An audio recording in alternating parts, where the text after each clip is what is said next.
Petit mot d'abord. D'abord, cette séance se fait en partenariat avec l'association Caro Méliès.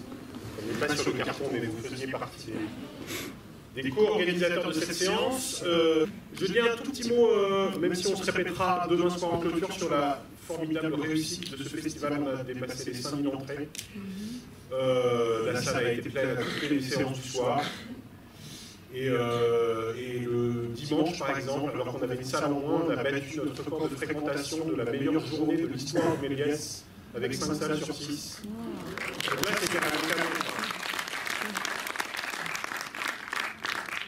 c'était cette semaine-là, si vous achetez le film français, nous sommes 25e salle de France sur 1000. Et devant nous, il n'y a que des 12 à 20 salles. Et nous, on en a 5 cette semaine. Donc c'est juste inouï, en fait. On a un taux de remplissage qui est le meilleur de France. Merci aussi à Caro Méliès pour ça. Voilà. Là, je vous donne un tout petit secret de programmation. On programme à la fois des films qu'on a repérés nous, sur lesquels on veut à tout prix que les réalisateurs soient présents, tout ça. On avait des choses auxquelles on tenait énormément. Et puis de temps en temps, il y a des espèces de surprises de films qu'on n'a pas encore vus, qu'on a raté à Cannes. Parce que vous savez sans doute qu'à Cannes, il y a 300 films, donc évidemment, on ne les voit pas tous. On a beau en voir 50 par personne. Ça ne couvre pas entièrement le champ de la programmation cannoise. Et de temps en temps, on a un distributeur qui nous appelle en nous disant « mais tu devrais vraiment le regarder, c'est vraiment un beau film, il a eu un prix, en l'occurrence là, une mention du jury, un certain regard. Le réalisateur est super et on va peut-être le faire venir dans les dates de ton festival. » Et c'est ça qui s'est passé pour ce film-là, on l'a vu un peu en décalage. Et le réalisateur est venu pour l'Institut du monde arabe, où il va dans 2 jours, je crois, et en fait, du coup, on a le droit à la première française post-cannoise, parce qu'on sait qu'elle est juste avant l'Institut du monde arabe, avec leur accord. Et donc, on accueillera le réalisateur à l'issue de cette projection, et évidemment, recevoir un cinéaste d'Arabie Saoudite, c'est rare, donc on est d'autant plus heureux de vous faire découvrir cette cinématographie émergente. Il raconte quelque chose qui est quand même un truc troublant, c'est que quand il a commencé à s'intéresser au cinéma, dans son pays, il y avait 0 salle. Voilà. Et en fait, aujourd'hui, la politique de l'État est en train de changer vis-à-vis des arts et du cinéma. Et donc, il y a un encouragement à faire des films, y compris des films assez arts et essais, comme celui que vous allez voir maintenant, qui vient aussi de gagner d'ailleurs 2 prix au festival de Châtenay-Malabry, qui est un festival consacré au paysage de cinéma. Voilà, bonne projection et à tout à l'heure pour la rencontre.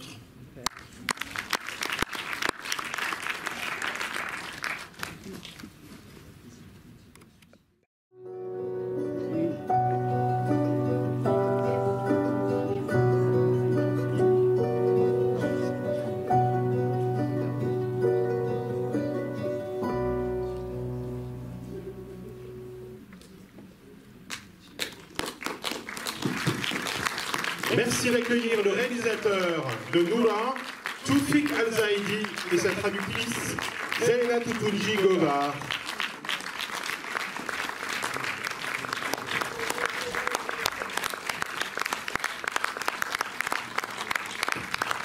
Et vous pouvez, dans les mêmes applaudissements, saluer l'équipe de Nour Distribution, les distributeurs grâce à qui nous faisons cette avant-première.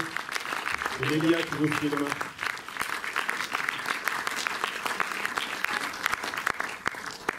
Alors je vais poser les 4 ou 5 premières questions et puis ensuite on passera la parole à la salle.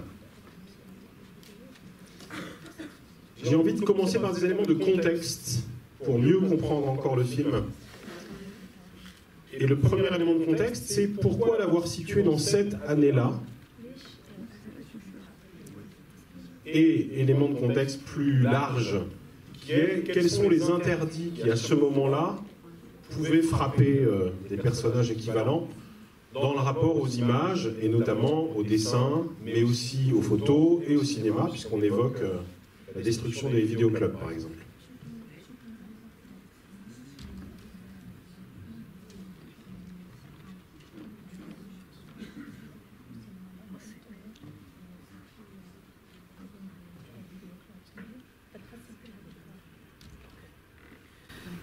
First, I want to thank everyone here. Merci à vous tous.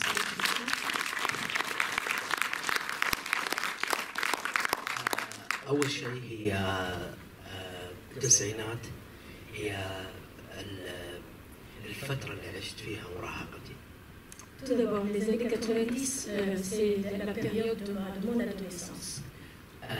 وذيك الفترة كان فيها الفن داخل كل إنسان سعودي ولكن ما هو موجود في الببليك. Chaque Saoudien avait à l'intérieur de lui-même de l'art, mais l'art n'était pas présent pour le public.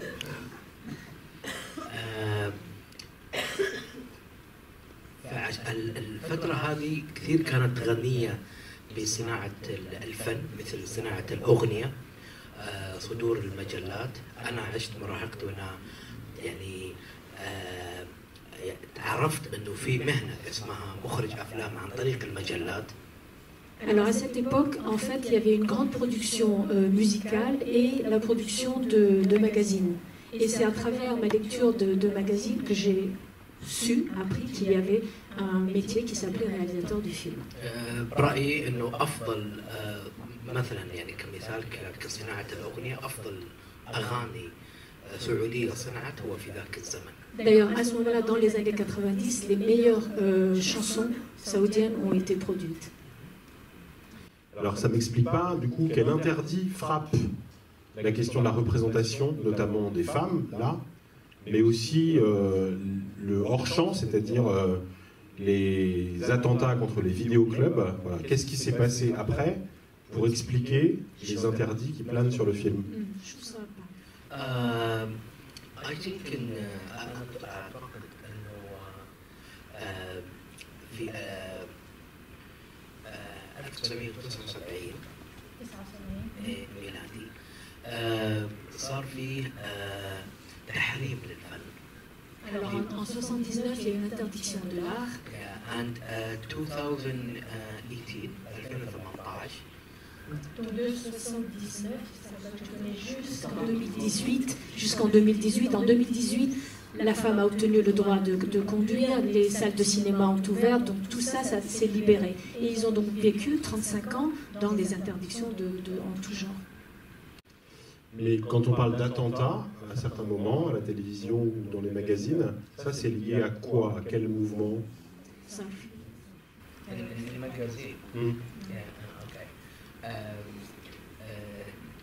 الفيلم يتحدث عن الظلام والنور. Il disait qu'à cette période, il y a donc lumière et l'obscurité. Il y a des gens qui étaient dans l'obscurité, ceux qui étaient dans la lumière, et ceux qui étaient dans l'obscurité commettaient des attentats, notamment dans la ville de Al-Khoubar. C'est la scène qu'on voit. D'accord. Alors, le film est donc fondé sur l'arrivée puis le départ de l'instituteur, qui dans un premier temps est plutôt bien accueilli, tout en représentant le gouvernement, qui a une nouvelle politique d'éducation, et puis va finir par être chassé du village.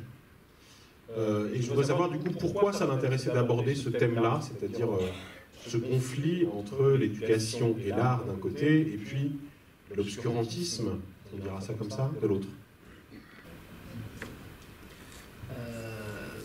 في البداية يعني إنه دخول المدرس.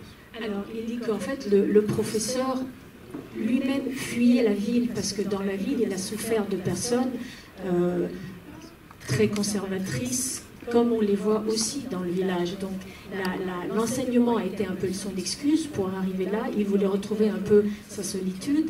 Il ne pensait pas du tout se remettre au dessin.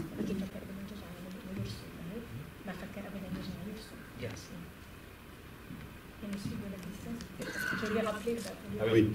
Mais non, mais c'est pourquoi il s'intéressait lui à ce conflit entre l'éducation et l'art et l'obscurantisme parti religieux. لأنه كان بعض الأشخاص Parce qu'il dit que en fait, les personnes qui contrôlaient aussi l'éducation à ce moment-là, c'était des gens qui étaient plutôt dans l'obscurantisme que des personnes très ouvertes. Et alors, ce rapport à l'art, ici, il passe par le dessin. On imagine que ça peut être une métaphore aussi de la création cinématographique. Et j'ai quand même envie de savoir si lui, il a pratiqué le dessin et si du coup, dans le parcours de ce personnage, il y a quelque chose qui a à voir avec son propre parcours. Sometimes people say بعض الأحيان يقولوا لك أنت نورة أو لا نادر. Parfois on me demande est-ce que je suis Nader ou est-ce que je suis Noura. Est-ce que je suis le personnage du prophète, de l'enseignant, ou je suis Noura. Et en fait, quand on voit Nader chez l'épicier dessiner Noura derrière ces petites cases, ça ressemble aussi à un réalisateur, n'est-ce pas, qui filme. Voilà. Mais il n'est pas l'auteur de dessin, par exemple, du film. Oui. Et moi, mon petit doigt m'a dit que l'un des modèles de Nour, c'est pas lui, c'est sa maman à lui.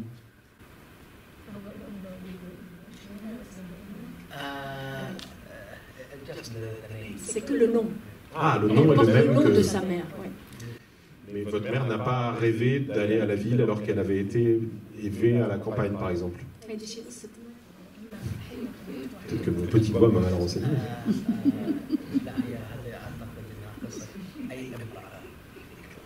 En fait, c'est l'histoire de n'importe quelle femme à cette époque. C'est pas l'histoire de sa mère. Allez, qui pose la première question ou réaction au film? Oui. C'est un peu dans le même contexte. C'est une question bête. Qu'est-ce qui l'a conduit à écrire cette histoire-là, à l'imaginer, à faire ce scénario? Qu'est-ce qui l'a conduit à faire ça?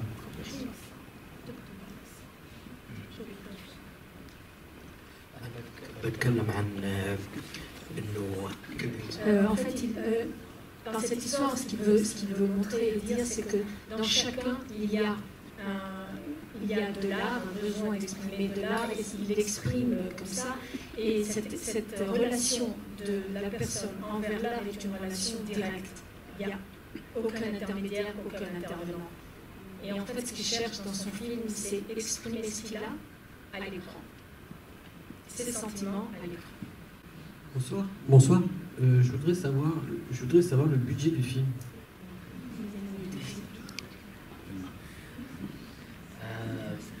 $1 million. $1 million. Comment on finance un film en Arabie Saoudite? Comment on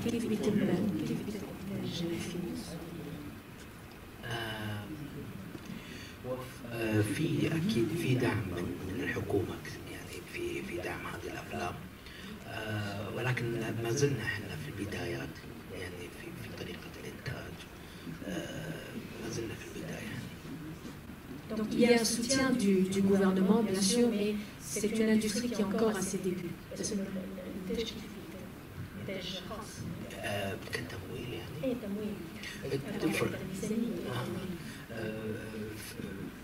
في بعض في مثلا Ministry of Culture وفي private money. Voilà, donc il y a le ministère de la Culture qui donne de l'argent, après c'est de l'argent privé. Bonjour, merci pour ce film. Je voulais savoir comment il a trouvé ses comédiennes. Est-ce que ça a été difficile de les trouver? Est-ce qu'elles sont saoudiennes? Et voilà. Ce sont toutes des saoudiennes, oui.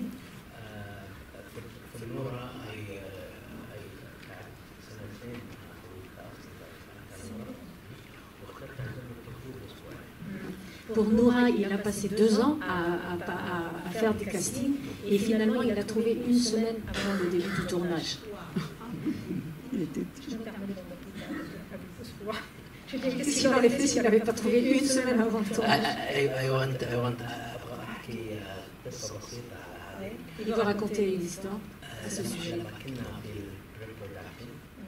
Alors, en pré-production, quand il travaillait avec la chef costumière, il décidait avec elle de ce qu'elle allait porter. Noura, et la chef lui demande mais elle est où l'actrice? Il lui dit je ne l'ai pas encore trouvée, elle est là, je l'ai dans la tête. Et ça, il le reproduit dans le film quand Nader, quand lui demande à Noura et lui dit, quand il doit terminer le dessin, et il dit je t'ai là, j'ai tout dans la tête. Voilà, là. الممثلات هي مهنيين Noura, c'est son premier film. Elle avait 16 ans quand il l'a vu. Elle en a 17 dans le film. Alors, mis à part la tante, l'instituteur, l'Indien qui tient l'épicerie et Abdallah, donc un un des chefs, des anciens du village.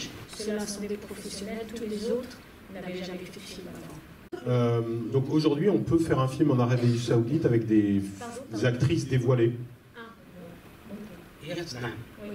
Et depuis quand, en fait, c'est quand la bascule? هو من أول موجود لما كان في صناعة المسلسلات والتلفزيون. Déjà, quand il produisait des séries pour la télévision, c'était possible. Les actrices pouvaient être dévoilées. Non, ce qui n'est pas le cas en Iran, en effet. L'Iran, c'est différent. Bonjour, merci beaucoup pour le film. J'ai une question. Le tournage, il a pris combien de temps à peu près? 4 أسابيع. 4 semaines. 4 semaines de tournage. Merci. Bonsoir, merci pour ce film superbe avec des décors à couper le souffle. J'aurais 2 questions. D'abord, en rapport au paysage, où est-ce que ça a été tourné? Et la deuxième question est un petit peu plus poussée, peut-être. On voit un espoir très très ténu pour ce personnage de Nora. Et je voudrais savoir si, dans les villages, là où elle vit, l'espoir c'est un petit peu élargi pour les femmes actuellement. Aujourd'hui. أنا صورت في مدينة العلا. Donc le tournage s'est fait à Al-Ola. Pour lui, Al-Ola, c'est comme un musée à ciel ouvert. Il a fait en sorte que la caméra, chaque fois que la caméra se posait sur un paysage, qu'il y ait toujours des montagnes. حاليا الأمل أكبر بكثير. Aujourd'hui, l'espoir est beaucoup plus grand que dans le film pour les femmes. وأتوقع وأرى أنه حاليا Ça a beaucoup changé. Dans les années 90, la femme était très limitée, mais aujourd'hui, il voit les changements et ça va aller de mieux en mieux. La femme conduit, elle travaille, donc l'espoir a bien évolué. وفي النهاية بفعل القرية الآن فارغة ما فيها أحد. Ce village qu'on voit dans le film aujourd'hui est complètement vide. Il n'y a plus personne. Ils ont tous été à la ville. Donc il y a ce mouvement justement vers la ville. Et est-ce qu'un film comme Nora va sortir en Arabie Saoudite? Il y a des salles pour l'accueillir? نزل الفيلم تجاريا في السعودية في سنة. نعم. Oui. أنت نزل قديش في سنة؟ نزل في بعد كان. Donc après Cannes, le film est sorti en salle en Arabie Saoudite. Premier film de l'histoire du festival de Cannes à venir d'Arabie Saoudite. And جلست 6 weeks. 6 semaines, il est resté 6 semaines en salle. Combien de temps ça lui a pris? قديش وقت أخذ من الكتابة لحد Combien de temps donc il a mis de l'écriture à de l'écriture jusqu'à la fin quand on a vraiment ce film magnifique? 8 سنوات. 8 ans. Il y a une certaine persévérance. Hein.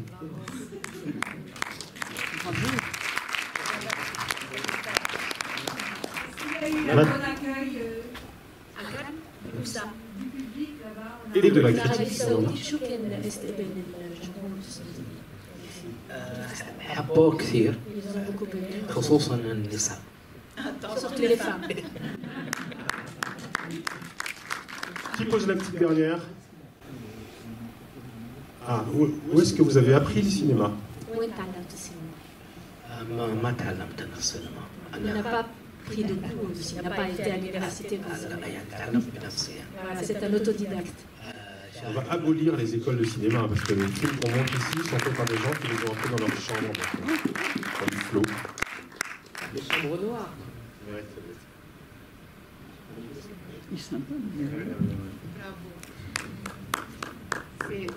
Enfin, est-ce que c'est son premier film? Et est-ce qu'il a d'autres projets de films? نعم هذا فيلمي الأول الطويل. أنا عملت أفلام قصيرة 5 أفلام قصيرة لكن هذا فيلمي الروائي الطويل الأول. وفي يعني بيكون مشاريع قادمة. Et en fait, il a fait 5 courts-métrages, c'est son premier long-métrage, et il a d'autres projets en ce moment. Eh bien, on lui souhaite beaucoup de courage pour mener à bien ces autres projets, en espérant que ça prendra moins de 8 ans pour les réaliser. Merci beaucoup à tous les deux.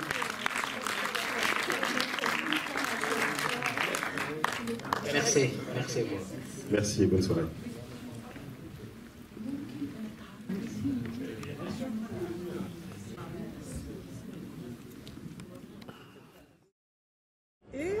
Et à la grande surprise de tout le monde quand même, parce qu'il y avait beaucoup de films qu'on avait adorés, au final c'est ce film qui vient d'Arabie Saoudite qui a été donc élu par le jury. Alors ce qu'il y a de vraiment, à mon sens, très bien dans le film Nora, c'est lui, il a vraiment été chercher des choses très très délicates et nous a mis dans une dramaturgie, dans un monde justement qu'on ne connaît pas du tout d'ailleurs, qui est l'Arabie Saoudite des années 90. Donc les gens écoutaient Michael Jackson, dans des petits villages où il n'y avait pas d'électricité, où les gens avaient des cassettes, des radiocassettes. Donc déjà, il a reconstitué tout ce monde des années 90 dans des villages de paysans en Arabie Saoudite, avec des femmes qui portent la burqa. Et il va y avoir cette petite relation qui a l'air d'être amoureuse, mais tout part... Entre qui et qui? Entre l'instituteur et une jeune fille qui s'appelle Nora, et qui porte la burqa. Ensuite, elle va avoir envie d'avoir une image d'elle-même. Donc, elle va demander à cet instituteur de faire son esquisse et de la dessiner en cachette. Et c'est très très beau, voilà, c'est très poétique, c'est très simple. Cette manière qu'il a justement de passer par le dessin et des choses très fines, ça nous permet d'aller dans la nuance justement et de présenter la société saoudienne dans sa complexité. Oui, il n'y a pas d'égalité homme-femme. Oui, c'est choquant de voir des femmes qui se baladent dans l'espace public en burqa, mais ça ne veut pas dire que les femmes ne sont pas aimées, qu'elles n'ont pas des espaces d'expression, qu'elles n'arrivent pas à accéder à l'éducation, à des choses par ailleurs. Et les rapports hommes-femmes, l'amour existe aussi en Arabie Saoudite. Donc je trouve qu'il a réussi à être à la fois critique par rapport à son pays, à sa société, et en même temps nous mettre un peu de nuance. Voilà.